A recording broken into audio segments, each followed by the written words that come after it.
বাংলা ভাষায় এমন কিছু প্রবাদ আছে যেগুলো কখনো কখনো রাজনৈতিক বিশ্লেষকের কয়েক হাজার শব্দের একটা নিবন্ধের চেয়েও বেশি কথা বলে দেয়। আজ তারেক রহমানের সম্ভাব্য দিল্লি সফরের খবরটা পড়তে পড়তে আমার বারবার একটা পুরনো বাংলা প্রবাদ মনে পড়ছিল। কি প্রবাদটা? সেই তো মল খসালি, তবে কেন লোক হাসালি। কি আশ্চর্য বলুন তো! শত শত বছরের লোকজ অভিজ্ঞতা থেকে উঠে আসা একটা প্রবাদ যেন 2026 সালের ভারত বাংলাদেশ কূটনীতির জন্যই তৈরি হয়েছিল। কারণ আজ 21শে আগস্ট দ্য ইন্ডিয়ান এক্সপ্রেস পত্রিকার কূটনৈতিক সূত্র উদ্ধৃত করে জানাচ্ছে যে বাংলাদেশের প্রধানমন্ত্রী তারেক রহমান আগামী 23 থেকে 25 আগস্টের মধ্যে দিল্লি আসতে পারেন। পত্রিকাটি বলছে এর আগে গত শুক্রবার মানে গতকাল অর্থাৎ 21শে আগস্ট তার ভারত সফরের একটা সম্ভাবনা ছিল। রয়টার্সও খবরটি প্রকাশ করেছে।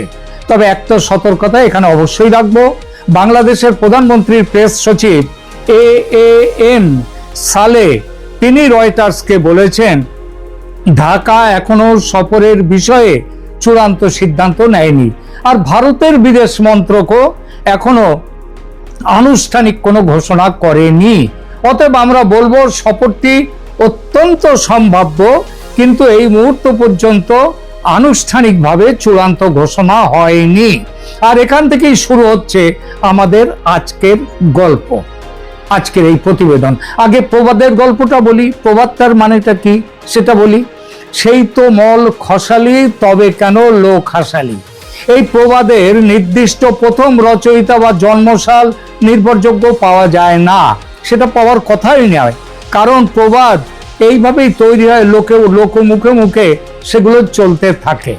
তাই আমি এর ঐতিহাসিক উৎস কিছু বলবো না, তবে প্রবাদটির পুরনো একটি রূপ পাওয়া যায়। সেটা কি? সেখানে সেই তো মল খসালি না লিখে সেখানেও লেখা আছে সেই তো নথ খসালি, তবে কেন লোক হাসালি। মল পায়ে পড়ে, নথ নাকে। বাংলা প্রবাদ অভিধানে নথ এবং মল এই দুটো রূপই কিন্তু এই প্রবাদে পাওয়া যায়। কেন, এর উৎসটা কিভাবে? দেখুন, একটা যুগে, সে যুগে এবং হয়তো এই যুগেও পতিতাবৃত্তি এবং বেশ্যারা মানুষের মনোরঞ্জনের অন্যতম ব্যবহৃত পণ্য ছিলেন।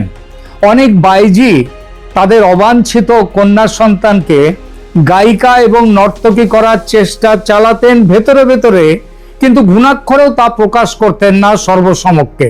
ভাব দেখাতেন তারা যেন মেয়ে এই পোশাকে, এই পেশায় আসবে না, বিয়ে তা করে গৃহস্থ জীবনে যাবে। তখন কুমারিত্বের লক্ষণ ছিল কি? নথ। আর নথ ভাঙার অর্থ ছিল কুমারিত্ব বিসর্জন দেয়া। তো মেয়ে বড় হলো, বাইজির মেয়ে, অভাবের চাপে বাধ্য হয়ে মা সেই মেয়ের কুমারিত্ব বহু মূল্যে বিক্রি করার জন্য চড়া দর হাঁকত মেয়ের বয়স হলে, এবং সেই দামে বিক্রিত হতে দেখলো অন্য রসিক সমালোচকরা, যাদের সেই দাম দেওয়ার ক্ষমতা ছিল না, তারা তখন ঈর্ষান্বিত হয়ে এইসব মন্তব্য করতেন। এ প্রায় অভ্যাসের পর্যায়ে চলে যেত সে যুগে। অভাবে সামিল হয়ে বাইজির মা তার সেই কন্যার কুমারিত্ব ভাঙার জন্য চড়া দাম হেঁকে বসতেন, যা সাধারণ রসিকজনের সাধ্যের বাইরে ছিল। অর্থাৎ যে বাইজি মা পরিস্থিতির চাপে নিজের অবস্থান পরিবর্তন করলে আজও এই মন্তব্য করা হয়। এর অর্থ কিন্তু বেশ পরিষ্কার। প্রথমে কোনো কাজ করতে প্রবল আপত্তি জানানো, নানা বাহানা দেখানো, তারপর শেষ পর্যন্ত নিজেই আবার সেই কাজ করতে রাজি হয়ে যাওয়া, অর্থাৎ অনর্থক ভনিতা। তখন এবং এই জন্যই এসছে, লোকে বলতো, কথাটার মর্মার্থ, যেটা শেষ পর্যন্ত করতেই হলো সেটা প্রথমে করলে এত নাটকের প্রয়োজন ছিল কি? এখানে ওই সেই তো মল খসালি, তবে কেন লোক হাসালি এই প্রসঙ্গে এবার ঢাকা থেকে দিল্লি যাওয়া যাক। চলুন যাই। তারেক রহমানের ক্ষেত্রে প্রবাদটা কেন মনে পড়ছে? তারেক রহমানের সরকার ক্ষমতায় আসার পরে ভারত সম্পর্কে ঢাকার অবস্থানটা একটু মনে করুন। প্রথমে শেখ হাসিনার প্রত্যর্পণের দাবি, তারপর বলল ভারতকে বাংলাদেশের দাবির প্রতি সাড়া দিতে হবে। তারপর তারেক রহমানের দিল্লি সফর নিয়েও প্রশ্ন উঠল এবং ওসমান হাদির হত্যাকারীদেরও ফেরত পাঠাতে হবে, সেটা উঠল। মাত্র 5 দিন আগে 16ই আগস্ট রয়টার্স বাংলাদেশের পররাষ্ট্র মন্ত্রণালয়ের মুখপাত্রকে উদ্ধৃত করে জানিয়েছিল যে তারেক রহমানের ভারত সফরের আগে দরকার একটা মোর ফেভারেবল ডিপ্লোম্যাটিক এনভায়রনমেন্ট, অর্থাৎ আরো অনুকূল কূটনৈতিক পরিবেশ। একই সঙ্গে শেখ হাসিনাকে ফেরানোর বাংলাদেশের দাবিটিও তখন সামনে রাখা হচ্ছিল। তার মানে কি, সোজা বাংলায় দিল্লি যাব কিন্তু পরিবেশ ঠিক হতে হবে, ভারতকে কিছু করতে হবে, ঢাকার আপত্তির জায়গাগুলো দেখতে হবে, তারপর সফর। কিন্তু মাত্র কয়েকদিনের মধ্যে কি দেখছি দি ইন্ডিয়ান এক্সপ্রেস বলছে 23 থেকে 25 আগস্টের মধ্যে তারেক রহমান দিল্লিতে থাকতে পারেন। তিনি দিল্লিতে আসতে পারেন 23 বা 24 আগস্ট, যে কোনো একটা দিন, দুদিনের সফর। তাই বাংলা প্রবাদটা মনে পড়বে না যে সেই তো মল খসালি তবে কেন লোক হাসালি। প্রশ্ন হলো, ভারত কি বাংলাদেশের কোনো দাবি মেনে নিয়েছে? এই জায়গাটা সবচেয়ে গুরুত্বপূর্ণ। এখনো পর্যন্ত প্রকাশ্য তথ্য অনুযায়ী ভারত শেখ হাসিনাকে বাংলাদেশের হাতে তুলে দেবে বা দিয়েছে এমন কোনো ঘটনা ঘটেনি এবং সেটা ঘটবার সম্ভাবনাও নেই। ভারত স্পষ্ট বলে দিয়েছে আইনি পথে চলবে। ভারত বাংলাদেশের এক্সট্রাডিশন রিকোয়েস্ট পেয়েছে এবং বিষয়টি নিজস্ব আইনি কাঠামোর মধ্যে বিবেচনা করছে। এই পর্যন্তই ভারতের প্রকাশ্য অবস্থান। অথচ ঢাকা বলছিল কি, শেখ হাসিনার বিষয়টি ভারত বাংলাদেশের সম্পর্কের প্রধান সমস্যা।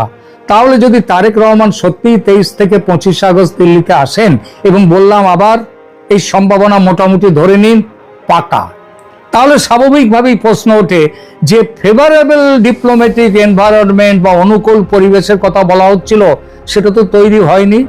ভারত তাহলে কি এমন করলো গত কয়েকদিনে? শেখ হাসিনাকে ফেরত দিল না? ঢাকার দাবি মেনে নিল না? তাহলে বদলানো যে এই যে বাংলাদেশের স্টান্স চেঞ্জ হয়ে গেল, সেটা কেন? এই প্রশ্নটাই আজ সবচেয়ে গুরুত্বপূর্ণ। আন্তর্জাতিক রাজনীতিতে অবশ্যই ইউটার্ন কোনো অপরাধ নয়, অনেক দেশই করে।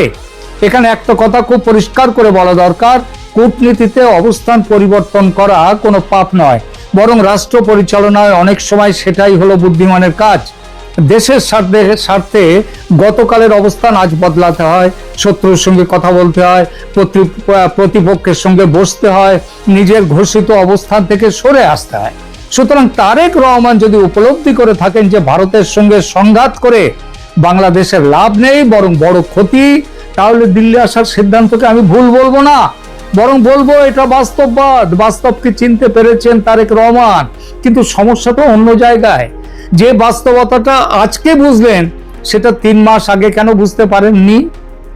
বাংলাদেশের সামনে ভারত কোনো ঐচ্ছিক প্রতিবেশী, মানে ইচ্ছা থাকলেই একে প্রতিবেশী রাখবো, না থাকলে রাখবো না, এমন কোনো ব্যাপার নেই।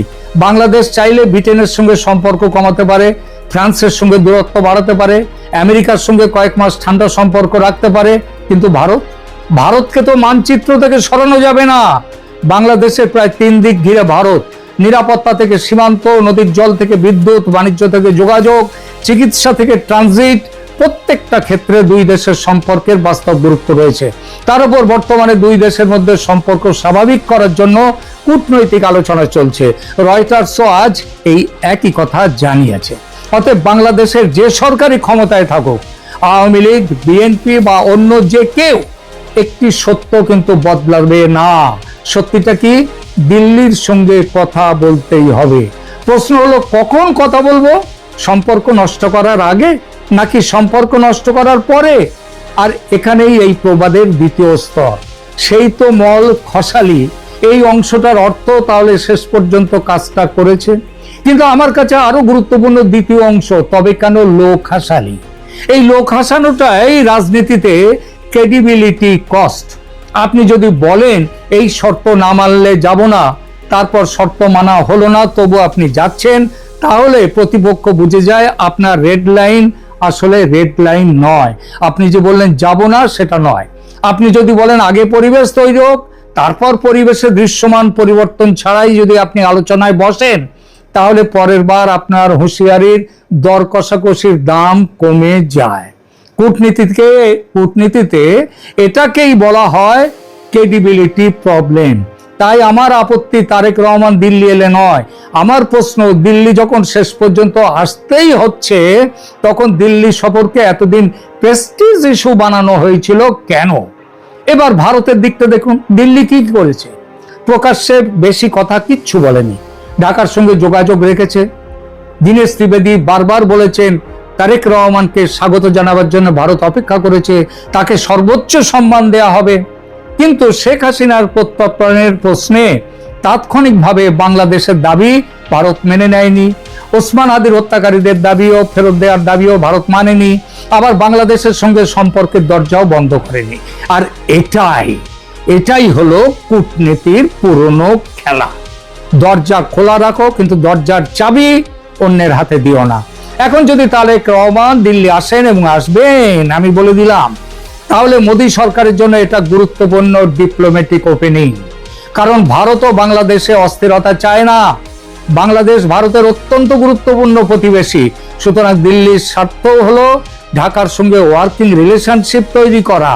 কিন্তু এই সফরের সাইকোলজিক্যাল অ্যাডভান্টেজ, মানে মানসিক যে অ্যাডভান্টেজ, সুবিধা, সেটা কার দিকে থাকবে?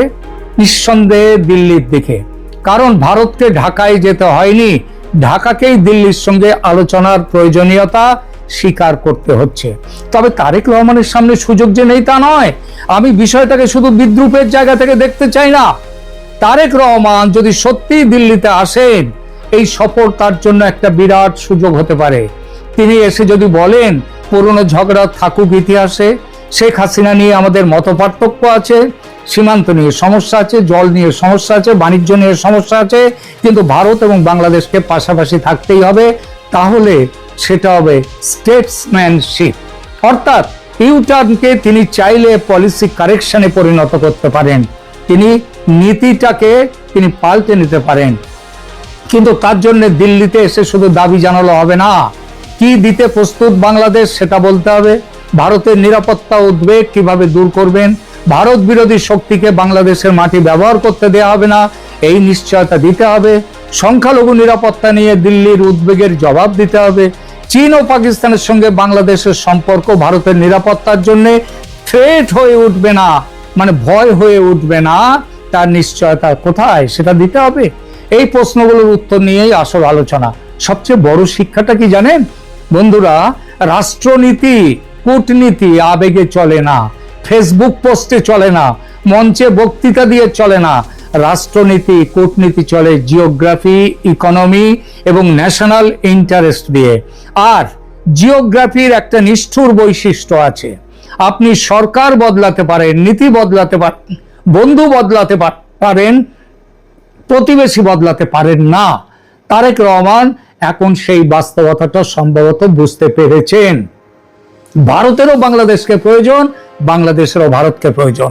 তফাৎ শুধু লিভারেজ কে কোন দিকে টান দেবে। আর সেই টান দেয়াটা বুঝতে ভুল করলে শেষ পর্যন্ত আবার আলোচনার টেবিলেই ফিরতে হয়। আর তারেক রহমান সেটা বুঝেই দিল্লি আসার কথা ভাবছেন। শেষ কথা তাহলে কি, 23 থেকে 25 আগস্ট তারেক রহমান দিল্লি আসছেন কিনা সরকারি ঘোষণার জন্য আমরা অপেক্ষা করব। তবু বলবো ঠিক হয়ে গেছে, চূড়ান্ত হয়ে গেছে। আমার কথা নয়, রয়টার্স বলছে, ইন্ডিয়ান এক্সপ্রেস বলছে। কারণ জার্নালিজমের নিয়মে সম্ভাবনাকে কনফার্মেশন বলা উচিত নয়, কিন্তু রাজনৈতিক ছবিটা ইতিমধ্যে যথেষ্ট পরিষ্কার। কয়েকদিন আগেও বলা হচ্ছিল আগে অনুকূল পরিবেশ তৈরি হোক, তারপর ভারত সফর। আজ দিল্লির কূটনৈতিক সূত্র বলছে তারেক রহমানের ভারত সফর হবে আগামী কয়েকদিনের মধ্যে। সত্যি এই সফরটা যখন হবে তখন আমার প্রশ্ন থাকবে খুব ছোট, ভারত যদি বাংলাদেশের মূল দাবিগুলো মেনে না থাকে তাহলে এইসব শর্ত দিয়ে লাভ কি? এই অভিমান দেখিয়ে লাভ কি বাংলাদেশের? এই যে হুঁশিয়ারি দিচ্ছিল বাংলাদেশ, তারই বা লাভ কি? আর এতদিন যে দিল্লি থেকে বিমুখ হয়েছিল সেটাই বা কেন? আর ঠিক এই জায়গাতেই কয়েকশো বছরের বাঙালি লোকজ প্রবাদটি যেন দিল্লি ঢাকার আধুনিক কূটনীতির কানে কানে বলে উঠছে, সেই তোমল খসালি তবে কেন লোক হাসালি। কূটনীতির ভাষায় একে বলা যেতে পারে বাস্তবতার কাছে প্রত্যাবর্তন। আর বাংলা সাধারণ মানুষের ভাষায় তার জন্য এত বড় বিশ্লেষণের দরকার নেই, একটা প্রবাদই যথেষ্ট। আর সেই প্রবাদটা হলো, সেই তো মল বা নথ খসালি তবে কেন লোক হাসালি। কেমন লাগলো আজকের প্রতিবেদন? গঙ্গা চুক্তি আর তিস্তা চুক্তি, আমি বলেছিলাম সব গঙ্গার জলে যাবে। তারেক রহমান আসুক বা না আসুক, এ নিয়ে প্রচুর জল ঘোলা হচ্ছে। আজকে নাকি শুনলাম আবার আপনাদের হুমায়ুন কবির উপদেষ্টা, তিনি নাকি বলেছেন আবার যে সম্মানজনক ভাবে আমাদেরকে দ্বিপাক্ষীয় স্বার্থ দেখে নাকি এই সমস্ত কি সব বাতেলা বাতেলা দিয়েছে, হ্যাঁ, যাতে আমরা কান দিই না, এখন আর কান দিই না। এগুলো হচ্ছে সফট ডিপ্লোম্যাসির ফল। এতদিন সফট ডিপ্লোম্যাসি হয়েছে, তো সফট ডিপ্লোম্যাসির ফল হচ্ছে এইটা।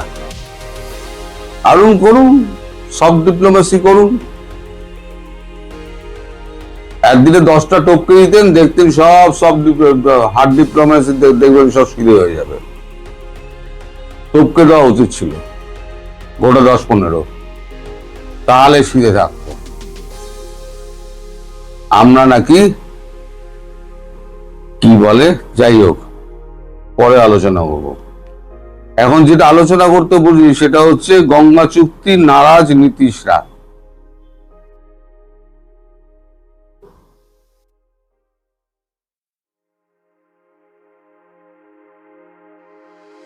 আগে তো ছিল একজন, এখন হয়েছে দুজন। আগে ছিলেন আমাদের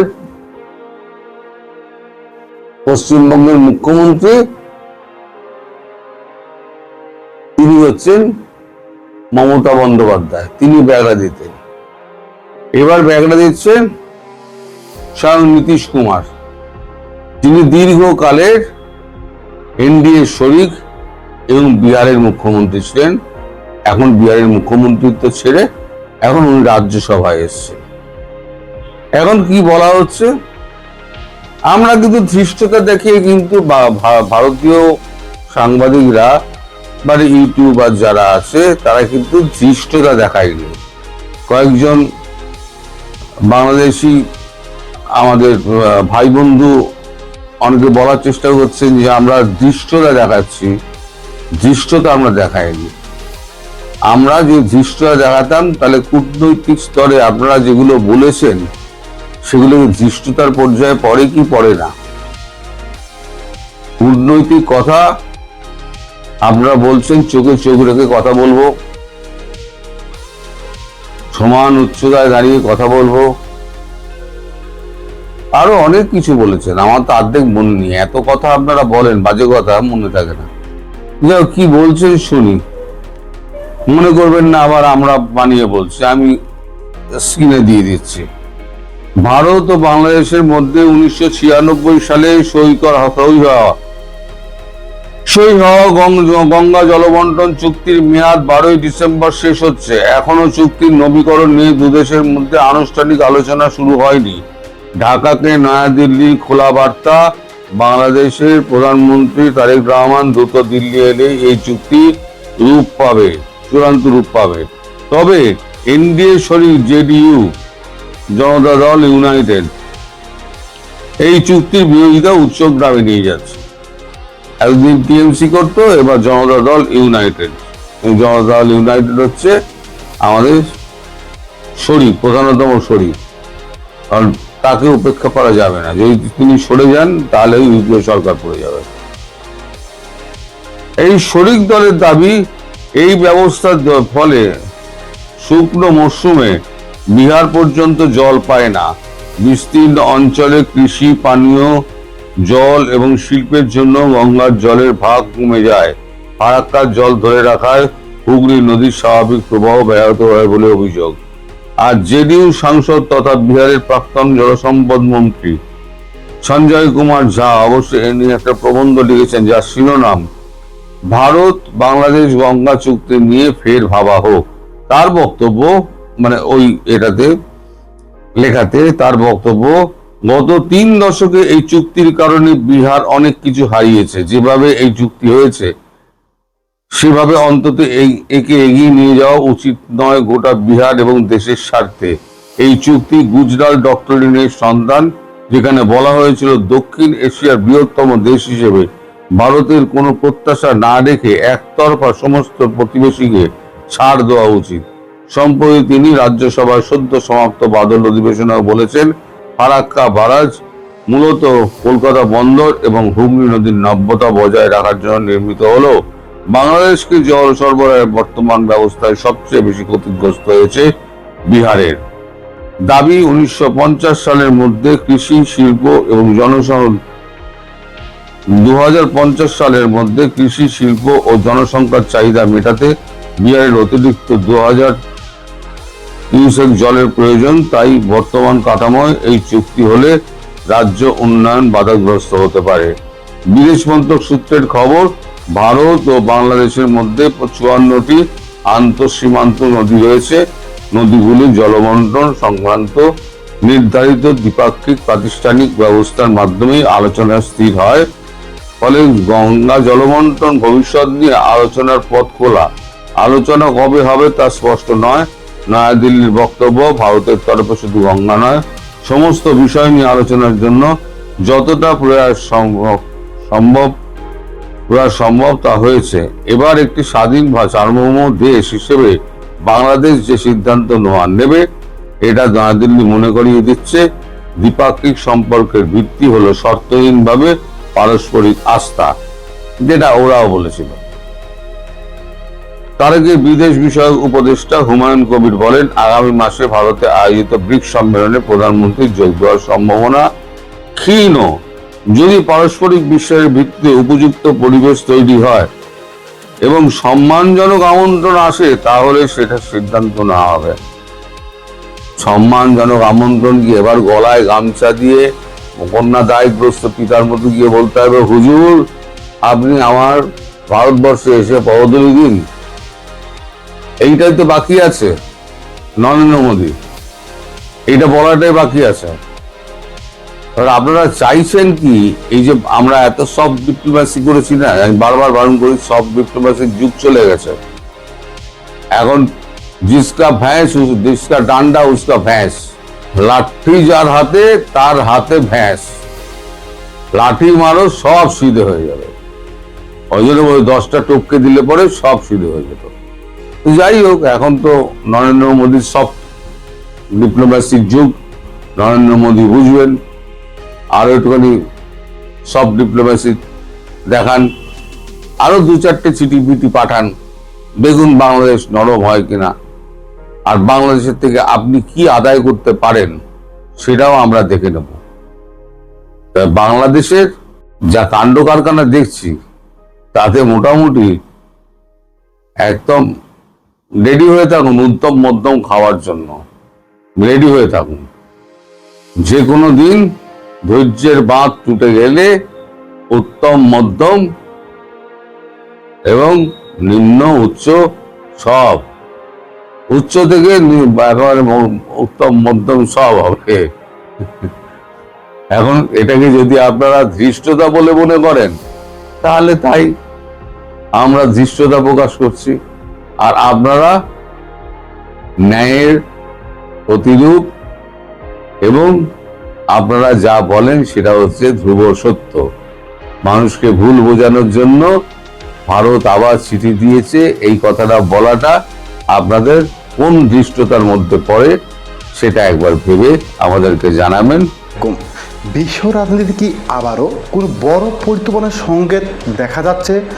কারণ একদিকে যুক্তরাষ্ট্র ইরানের উপর আরও কঠোর অর্থনৈতিক চাপ তৈরির প্রস্তুতি নিচ্ছে, অন্যদিকে তেহরানের বার্তা দিচ্ছে চাপ বাড়লে শুধু রাজনৈতিক বক্তব্য নয়, প্রয়োজন হলে স্থল বাহিনী, নৌ সক্ষমতা, আকাশ প্রতিরক্ষা এবং সাইবার সক্ষমতা সব ক্ষেত্রে প্রতিক্রিয়া জানানোর প্রস্তুতি রয়েছে। কিন্তু প্রশ্ন হলো, এটি কি শুধু নিষেধাজ্ঞা ও পাল্টা হুমকির লড়াই, নাকি এর পেছনে তৈরি হচ্ছে নতুন কোনো বড় সংঘাতের এক পথ? এর মধ্যেই সামনে এসেছে আরেকটি গুরুত্বপূর্ণ বিষয়, ইরানের তেল রপ্তানি নিয়ে বাড়ছে চাপ, আর সেই সমীকরণে রয়েছে চীনের গুরুত্বপূর্ণ ভূমিকা। যদি ইরানের তেল বাণিজ্য বড় ধরনের পরিবর্তন আসে, তাহলে এর প্রভাব কি শুধু মধ্যপ্রাচ্যে সীমাবদ্ধ থাকবে, নাকি পুরো বিশ্বের জ্বালানি বাজার, অর্থনীতি এবং সাধারণ মানুষের জীবনেও এর প্রভাব পড়তে পারে? অন্যদিকে সিরিয়াকে ঘিরে ইসরায়েল, তুর্কি এর অবস্থানও নজরে এসেছে। প্রশ্ন হলো, সিরিয়া কি আবার বড় শক্তিগুলোর কৌশলগত প্রতিযোগিতার কেন্দ্রে পরিণত হতে চলেছে? আর দক্ষিণ এশিয়ায় ভারতের শিলিগুড়ি করিডর নিয়ে কেন বাড়ছে নিরাপত্তা প্রস্তুতি? অমিত শাহর বক্তব্য, ইন্ডিয়া বাংলাদেশ বর্ডার ফেন্সিং এবং চিকেন স্নেক নিয়ে নতুন পদক্ষেপ, এর পেছনে আসল কারণ কি? আজকের বিশ্লেষণে আমরা দেখব মোট 5টি বড় ঘটনা। 1. ইরান ইউএস মুখোমুখি অবস্থান, যুক্তরাষ্ট্র কঠোর নিষেধাজ্ঞা এবং ইরানের পাল্টা প্রস্তুতি, এটি কি নতুন সংঘাতের এক ভয়াবহ ইঙ্গিত? 2 নম্বর, Iran oil crisis and China factor, ইরানের তেল রপ্তানিতে চাপ বাড়লে চীনের ভূমিকা কি হবে আর বিশ্বজ্বালানি বাজারে এর প্রভাব কতটা পড়তে পারে? 3. সিরিয়া ইসরায়েল তুর্কি সমীকরণ, সিরিয়াকে ঘিরে ইসরায়েল ও তুর্কি এর ভিন্ন অবস্থান কি মধ্যপ্রাচ্যের নতুন উত্তেজনার কারণ হতে পারে? 4 নম্বর, শিলিগুড়ি করিডর সাউথ এশিয়ার সিকিউরিটি, ভারতের এই কৌশলগত করিডর নিয়ে বাড়তি নিরাপত্তা প্রস্তুতির পেছনে কি রয়েছে? 5 নম্বর, বিশ্ব রাজনীতির নতুন সমীকরণ, একদিকে একাধিক অঞ্চলে একই সময়ে উত্তেজনা বাড়ছে, বিশ্ব কি নতুন এক ভূ রাজনৈতিক পরিবর্তনের দিকে এগিয়ে যাচ্ছে খুব দ্রুত? তবে শুরুতেই আপনাদের মতামত জানতে চাই। আপনার মতে আগামী দিনের সবচেয়ে বড় ঝুঁকি কোনটি? তাহলে চলুন প্রথম ঘটনা দিয়ে শুরু করি। ইরান ইউএস সংঘাত, মিডল ইস্টের নতুন উত্তেজনা নাকি সাউথ এশিয়ার পরিবর্তিত নিরাপত্তা সমীকরণ? আপনার কমেন্ট আমাদের জন্য অত্যন্ত মূল্যবান, তাই কমেন্ট করতে ভুলবেন না। আর ভিডিও শেষে আমি কমেন্টসের উত্তর দেব। তাহলে চলুন প্রথম ঘটনা দিয়ে শুরু করি। ইরান ইউএস চাপের জবাব দেবে তেহরান, মধ্যপ্রাচ্যে আবারও তৈরি হচ্ছে নতুন উত্তেজনা। একদিকে যুক্তরাষ্ট্র ইরানের উপর অর্থনৈতিক চাপ আরও বাড়ানোর প্রস্তুতি নিচ্ছে, অন্যদিকে তেহরান এমন বার্তা দিচ্ছে যা শুধু কূটনৈতিক সতর্ক নয় বরং সম্ভাব্য কঠোর প্রতিক্রিয়ার এক ভয়াবহ ইঙ্গিত। বিশ্বের নজর এখন একটি প্রশ্নের দিকে, ওয়াশিংটন ও তেহরানের এই মুখোমুখি অবস্থান কি শুধু হুমকি পাল্টা হুমকির মধ্যেই সীমাবদ্ধ থাকবে নাকি এটি নতুন কোনো বড় সংকেতের দিকে এগিয়ে যাচ্ছে? কারণ সাম্প্রতিক সময় ইরান ও যুক্তরাষ্ট্রের সম্পর্ক আবার উত্তপ্ত হয়ে উঠেছে। দুই দেশের মধ্যে দীর্ঘদিন বিরোধের মূল বিষয়গুলো পারমাণবিক কর্মসূচি, আঞ্চলিক প্রভাব, সামরিক সক্ষমতা এবং অর্থনৈতিক নিষেধাজ্ঞা আবার সামনে চলে এসেছে। আন্তর্জাতিক বার্তা সংস্থা রয়টার্স এর প্রতিবেদনে বলা হয়েছে, ইরানের armed force chief of staff মাজগেন আলী আবদুল্লাহিন নতুন মার্কিন চাপের কঠোর প্রতিক্রিয়া প্রস্তুতির কথা জানিয়েছেন। তার বক্তব্য অনুযায়ী যদি যুক্তরাষ্ট্র নতুন কোনো পদক্ষেপ নেয় তাহলে ইরান শুধু একটি নির্দিষ্ট ক্ষেত্র নয় বরং বিভিন্ন দিক থেকে প্রতিক্রিয়া দেখানোর সক্ষমতা রাখে। তিনি উল্লেখ করেছেন স্থল বাহিনী, নৌ সক্ষমতা, আকাশ প্রতিরক্ষা ব্যবস্থা এবং সাইবার সক্ষমতা, সব ক্ষেত্রে ইরান প্রস্তুতি রয়েছে অনেক ভয়াবহভাবে। এই বক্তব্যের সবচেয়ে গুরুত্বপূর্ণ দিক হলো তেহরান এবার শুধু রাজনৈতিক ভাষায় প্রতিক্রিয়া জানায়নি বরং সামরিক সক্ষমতার বিভিন্ন ক্ষেত্রে উল্লেখ করেছে, বার্তা দিয়েছে। এবং অর্থাৎ ইরান এর বার্তা হচ্ছে চাপ বাড়লে প্রতিক্রিয়াও বাড়বে। কিন্তু এখানে একটি বিষয় গুরুত্বপূর্ণ, আন্তর্জাতিক বিশ্লেষকদের মতে রাষ্ট্রগুলো যখন এমন কঠোর ভাষা ব্যবহার করে তখন সেটি একদিকে প্রতিপক্ষকে সতর্ক করার কৌশল, অন্যদিকে নিজেদের অভ্যন্তরীণ আঞ্চলিক অবদান শক্ত করার একটি মাধ্যমও হতে পারে। ইরান দীর্ঘদিন ধরে বলে আসছে যুক্তরাষ্ট্রের নিষেধাজ্ঞা ও চাপ তাদের নীতি পরিবর্তন করতে পারবে না। অন্যদিকে যুক্তরাষ্ট্রের অবস্থান হলো অর্থনৈতিক চাপের মাধ্যমে তেহরানের সক্ষমতা সীমিত করা এবং তাদের আচরণ পরিবর্তনে বাধ্য করা। আর এখানেই শুরু হচ্ছে মূল সংঘাত, কারণ যুক্তরাষ্ট্র মনে করছে অর্থনৈতিক চাপ কার্যকর হলে ইরান আলোচনার টেবিলে আরও দুর্বল অবস্থানে আসবে। কিন্তু ইরান এর হিসাব ভিন্ন। তেহরানের দাবি তারা বহু বছর ধরে নিষেধাজ্ঞার মধ্যে থেকেও নিজের সামরিক ও কৌশলগত সক্ষমতা ধরে রেখেছে।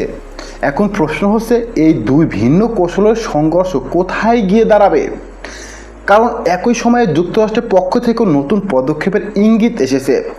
রয়টার্সের প্রতিবেদনে বলা হয়েছে, US treasury secretary Scott Bessent ইরানের বিরুদ্ধে আরও কঠোর নিষেধাজ্ঞা আনার প্রস্তুতির কথা জানিয়েছেন। তিনি ইঙ্গিত দিয়েছেন ওয়াশিংটন এমন পদক্ষেপ নিতে পারে যা ইরানের অর্থনীতি এবং আন্তর্জাতিক বাণিজ্য সম্পর্কের উপর আরও চাপ তৈরি করবে। ইতিহাসে সবচেয়ে বড় নিষেধাজ্ঞা চাপাতে চাইছে তারা। এখানে আরেকটি গুরুত্বপূর্ণ বিষয় হলো যুক্তরাষ্ট্র শুধু ইরানকে লক্ষ্য করছে না, বরং ইরানের সঙ্গে ব্যবসা করা তৃতীয় পক্ষগুলোকেও চাপের মধ্যে আনার কৌশল ব্যবহার করার কথা ভাবছে, যাকে বলা হয় সেকেন্ডারি স্যাংশন। এর অর্থ হলো কোনো বিদেশি কোম্পানি বা প্রতিষ্ঠান যদি নিষেধাজ্ঞার আওতায় থাকা ইরানি সংস্থার সঙ্গে নির্দিষ্ট ধরনের লেনদেন করে, তাহলে তারাও মার্কিন নিষেধাজ্ঞার ঝুঁকিতে পড়তে পারে। এই কৌশল অতীত ইরান এর তেল বিক্রি, ব্যাংকিং এবং আন্তর্জাতিক বাণিজ্যের উপর বড় প্রভাব ফেলেছে। তবে প্রশ্ন হলো এবারও কি একই কৌশল কাজ করবে, নাকি ইরান আগের মতোই বিকল্প পথ খুঁজে বের করবে? কারণ ইরানের অর্থনীতি বহু বছর ধরে নিষেধাজ্ঞার সঙ্গে মানিয়ে নিয়েছে। তারা বিকল্প বাজার, আঞ্চলিক বাণিজ্য এবং মিত্র দেশগুলোর সঙ্গে সম্পর্ক ব্যবহার করে চাপ মোকাবেলার চেষ্টা করছে। অন্যদিকে যুক্তরাষ্ট্র মনে করছে এবার আরও কঠোর চাপ দিলে ইরান এর উপর প্রভাব বাড়বে। এই অবস্থায় সবচেয়ে বড় ঝুঁকি হলো যখন কোনো পক্ষই পিছিয়ে আসতে চায় না, তখন ভুল হিসাব থেকে উত্তেজনা আরও বড় আকারে ধারণ করতে পারে।